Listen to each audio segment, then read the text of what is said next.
St. Patrick. Everyone's heard of St. Patrick, right? The mere mention of the name reminds us of shamrocks, green ale, and maybe even a leprechaun or two. But who was St. Patrick really? And why in the world do we reserve an entire day in his honor? Well, his story is one of the most compelling in Christian history, worthy of a blockbuster movie. It all began in Roman Britain way back in the 5th century. One day, as 16-year-old Patrick was minding his own business, a band of slave traders sprang from the shadows and took him captive, hauling him all the way back to Ireland, where he served as a shepherd for 6 long years. 5th century Ireland was a rough place to live. Hundreds of chieftains ruled Ireland's warring barbarian tribes. Patrick's pagan captors were strong, passionate, and quick-tempered. They thought little about their own lives and even less about the lives of their slaves. Hunger, cold, and nakedness were his constant companions in those years. But in this difficult and lonely situation, God began to move in Patrick's heart.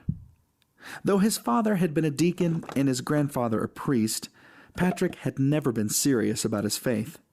But days and nights alone on the cold countryside transformed Patrick from an irreligious youth into a holy man.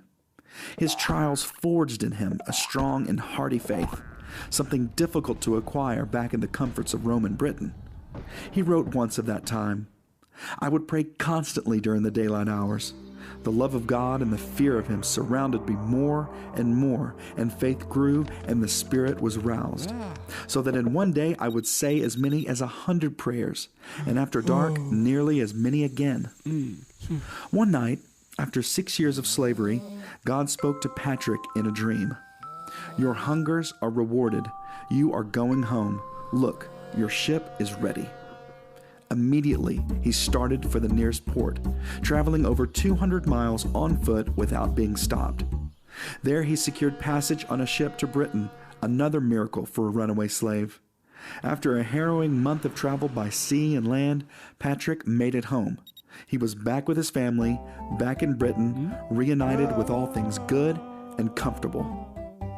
But 6 years in pagan Ireland had changed Patrick. 6 years of harsh slavery, 6 years of experiencing God's presence, sufficiency, and faithfulness. Patrick grew restless in Britain until one night he received another message from heaven. Victoricus, a man he had known in Ireland, came to him in a vision. Holding a large stack of letters, he handed one to Patrick.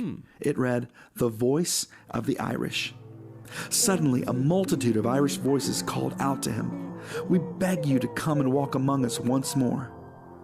Deeply moved, he was unable to read further and immediately woke up from the dream.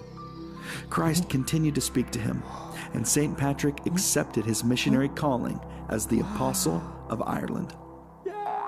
Patrick received his theological training and was ordained as a bishop to the peoples of Ireland, a dangerous assignment to say the least.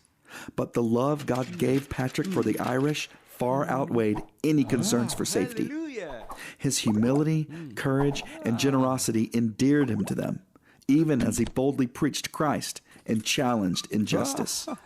Patrick translated the gospel not only into their language, but into Irish culture, showing them that the virtues they most prized found their deepest expression in Jesus Christ. St. Patrick's mission work was wildly successful. He planted churches all over Ireland and influenced every level of society. Christian monasteries became centers for study and learning. Kings and peasants were baptized, and Ireland experienced a cultural transformation like few societies in history.